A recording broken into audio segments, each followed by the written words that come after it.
Alors, quelles sont les activités que prévoit PM Square pour cette phase et donc ce processus d'exécution? Regardons cela. La responsabilité principale du manager du projet consiste à faire produire les livrables du projet conformément au périmètre et à la qualité convenue entre les différentes parties prenantes. Il s'agit de coordonner le travail des personnes et des ressources du projet, de réaliser les activités du projet comme prévu et d'en assurer la qualité, de préparer les rapports d'avancement et d'état de santé du projet, de communiquer envers toutes les parties prenantes, ça c'est très important, je pense même que c'est le rôle important du manager du projet, c'est d'assurer une communication de qualité et complètement transparente, et puis enfin de faire accepter les livrables par les parties prenantes.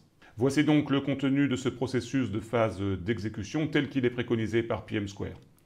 Donc tout commence bien sûr par une réunion de démarrage avec son ordre du jour et son procès verbal.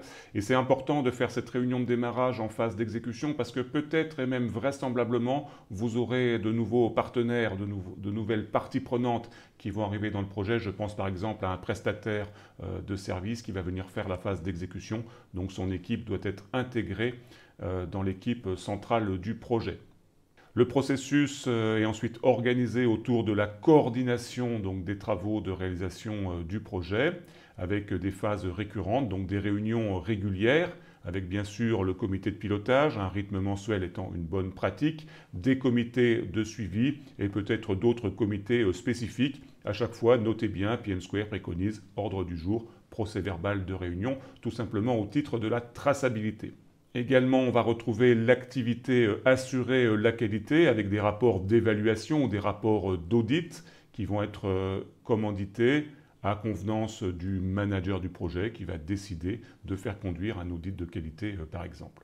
Et puis ensuite, bien évidemment, c'est la production de l'ensemble des rapports du projet et la diffusion de l'information. Tout cela va également avec le fait de tenir régulièrement des réunions pour rendre compte, encore une fois, de l'avancement, de la progression du projet.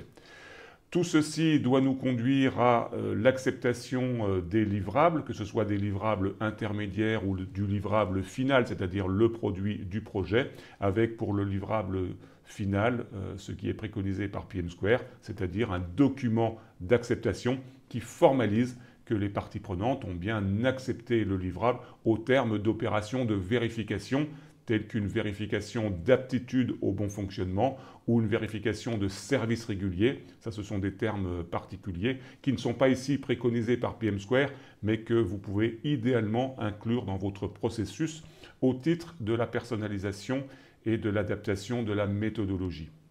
Et ensuite, donc, notre projet sera prêt pour sa clôture puisque le livrable final aura été reçu et accepté par les parties prenantes.